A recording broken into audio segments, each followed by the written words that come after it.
मंडळी, उन्हाळी वाळवणामध्ये मुलांना मधल्या वेळेमध्ये खाण्यासाठी अगदी खमंग आणि खुसखुशीत कुरकुरे बनवले.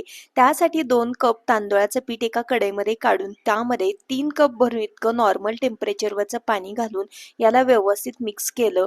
मिक्स केल्यानंतर यामध्ये 4 कप गरम केलेलं पाणी घातलं. टोटल 7 कप पाणी घातलं आणि याला गॅसवरती गरम होण्यासाठी ठेवलं.